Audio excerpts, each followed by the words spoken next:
Acá hay que considerar esta clasificación sumamente importante, que son qué formas de tiroiditis producen dolor y qué formas de tiroiditis no producen dolor.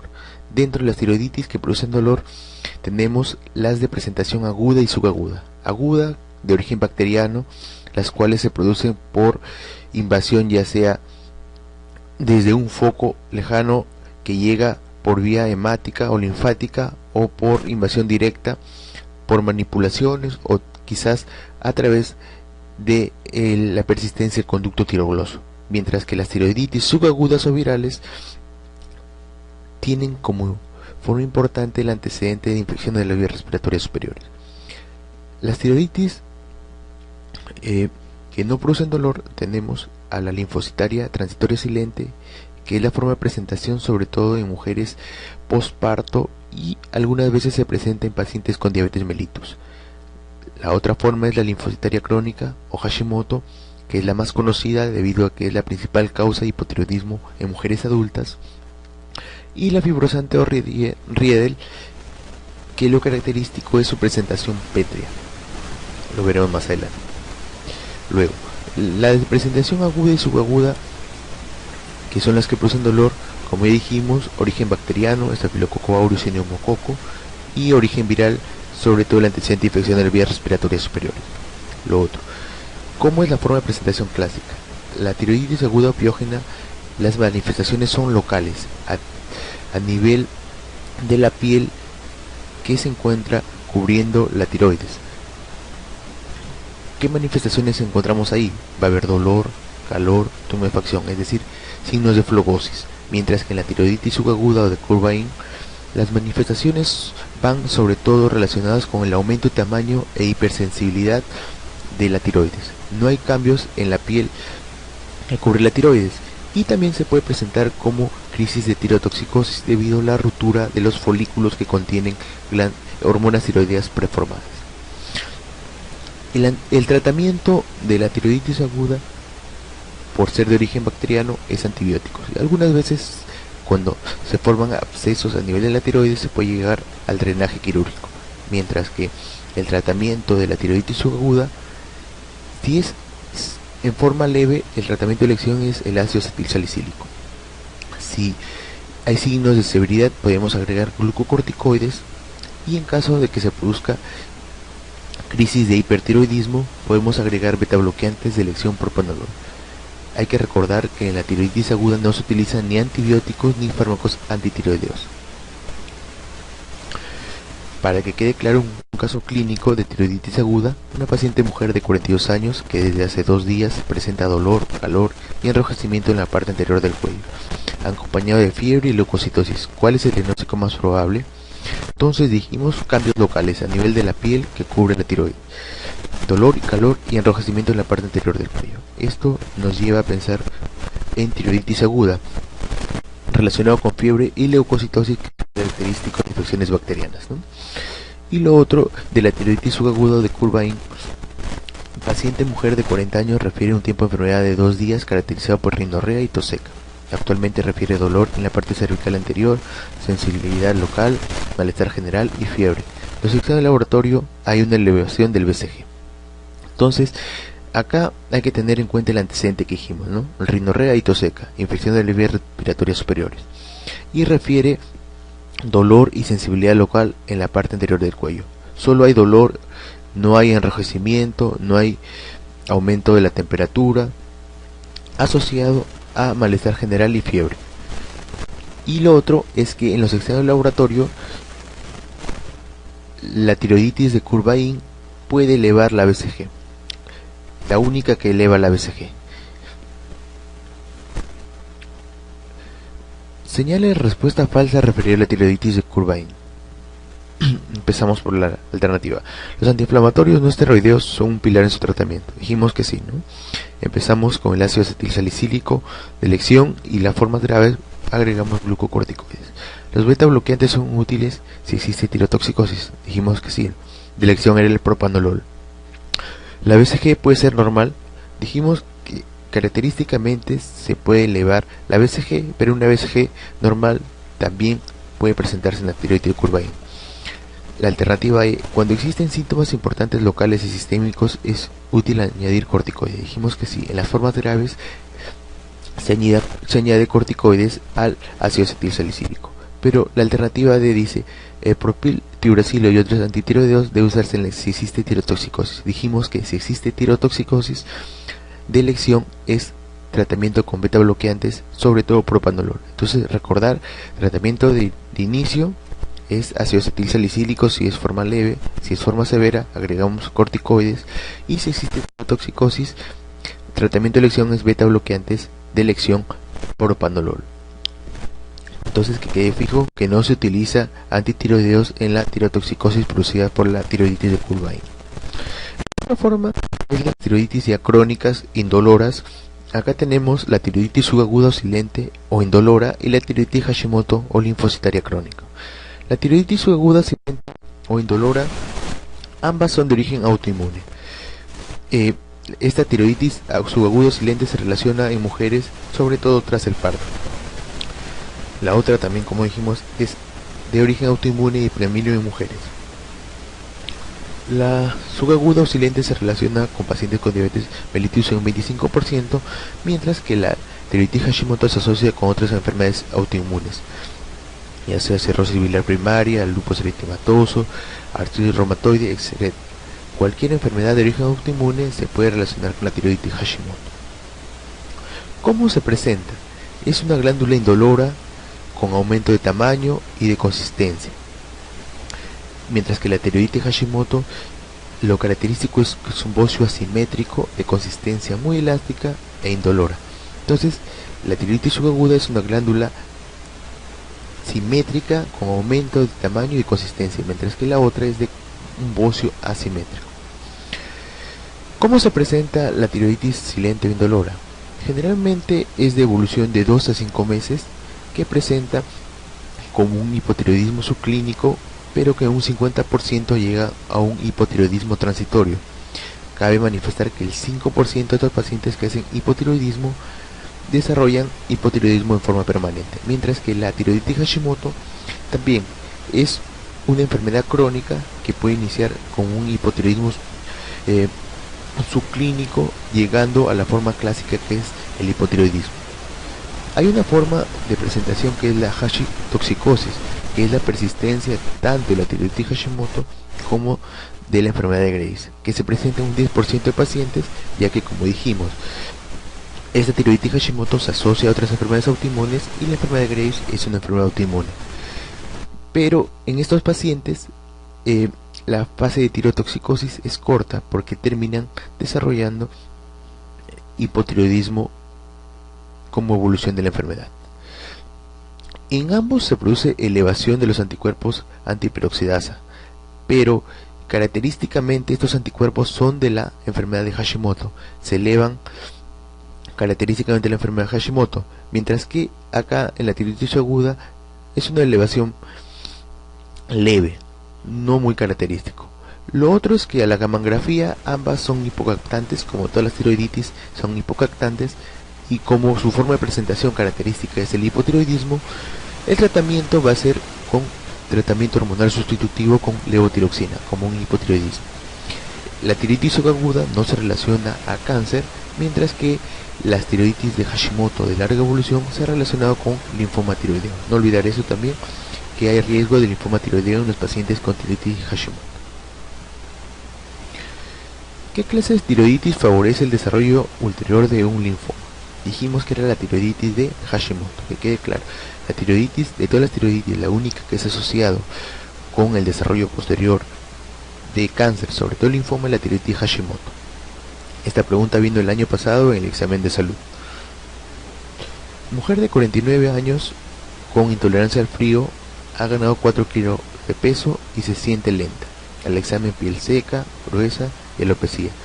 Tiroides no palpable, la TSH en 11.7, T4 2.1 y desde hace 2 años presenta anticuerpos antitiroglobulina y antimicrosomales altos. ¿Cuál es la enfermedad más probable? Esta pregunta vino en el último examen recién dado.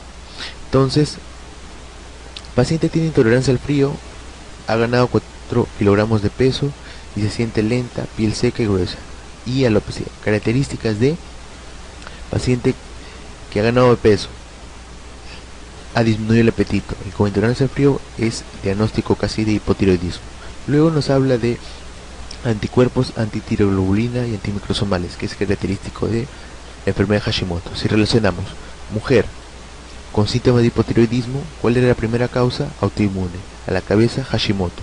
Y con la presencia de estos anticuerpos hacen el diagnóstico de tiroiditis de Hashimoto.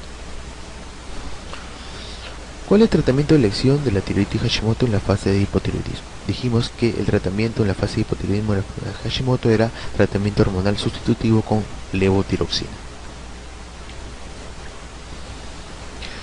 Finalmente, la tiroiditis de Riedel fluorescente, que lo característico es la presentación de una tiroides pétrea, aumentada de tamaño y consistencia dura e inmóvil, que haría considerar la presencia de un tumor, pero que no presenta anticuerpos, no presenta enopatías, y los síntomas que puede presentar son síntomas de compresión, como son disfagia, disfonía.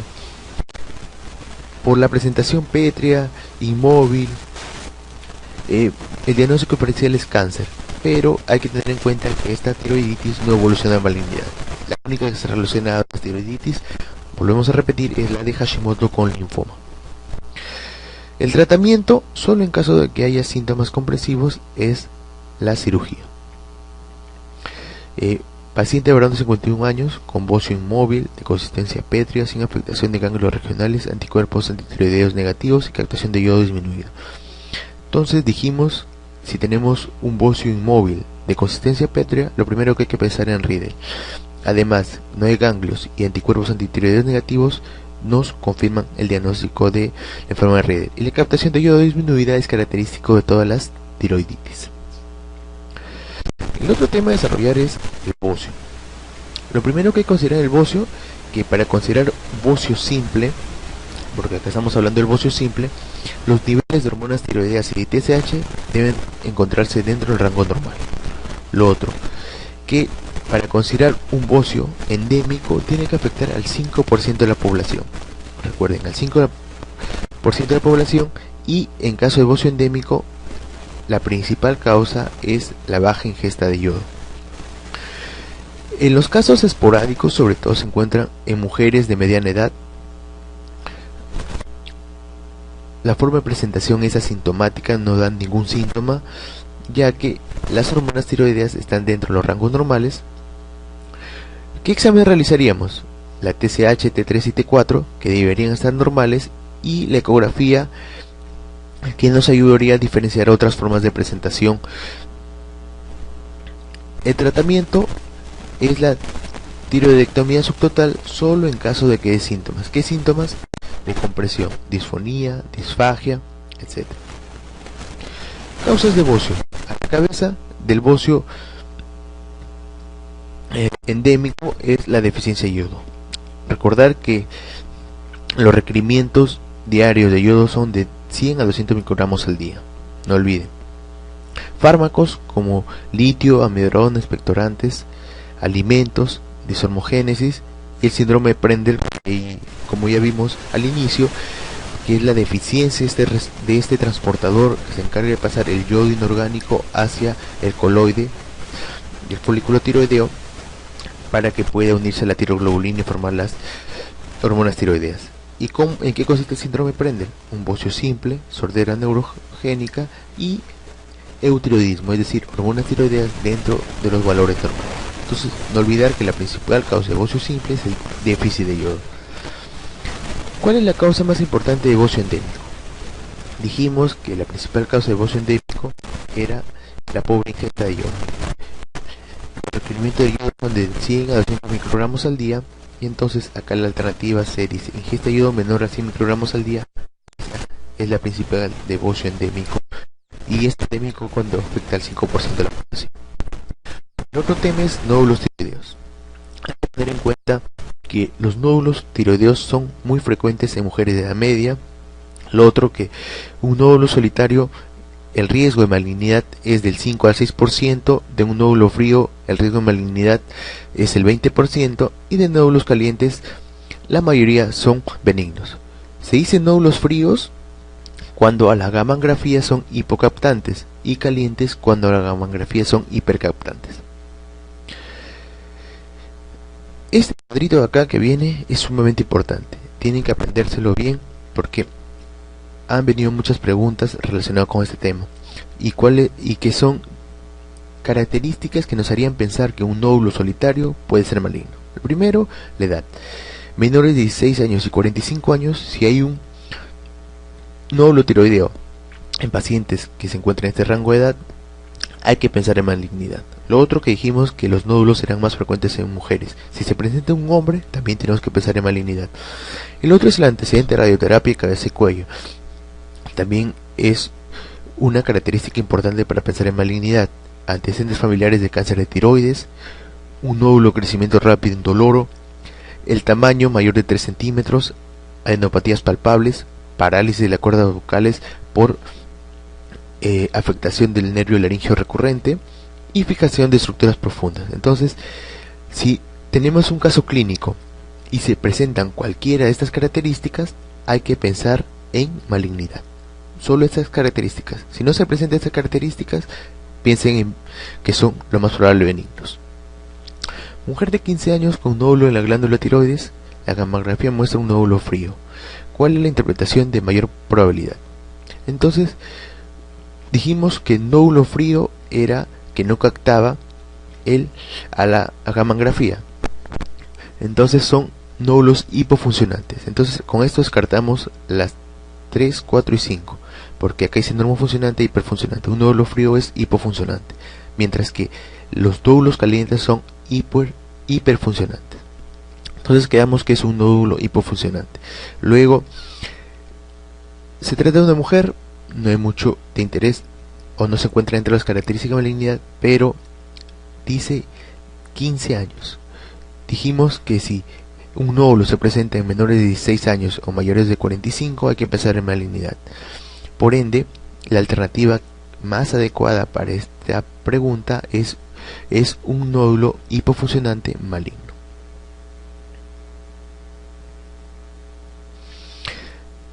En un nódulo tiroideo aislado, ¿cuál será el factor de riesgo más sospechoso de malignidad entre los siguientes? De todos los que están acá, ¿cuáles se presentaban en la lista que dijimos que hay que tener en cuenta en malignidad? Tamaño mayor a 1 centímetro, no, es mayor a 3 centímetros. Mujeres menores de 40 años, no, dijimos que era mayores de 45, menores de 16. Nódulo frío de la gammagrafía, no estaba en la lista, y nódulo solo en la ecografía, no está en la lista. Si bien estas dos características nos podrían hacer sospechar de malignidad, el antecedente de radioterapia de cuello es una característica importante a tener en cuenta en pacientes con nódulo porque nos harían sospechar de malignidad. Y luego, ¿qué examen de laboratorio pediríamos? Primero, estudio hormonal. Si la TSH está suprimida y la T3 y T4 están elevadas, lo más probable que sea un nódulo hiperfuncionante, o sea, un nódulo que a la gammagrafía nos va a ser un nódulo caliente. Y contrario, si el estudio hormonal, la T3 y T4 están disminuidas y la TSH aumentada, lo más probable es que sea un nódulo frío. Lo otro que nos puede ayudar también es la ecografía.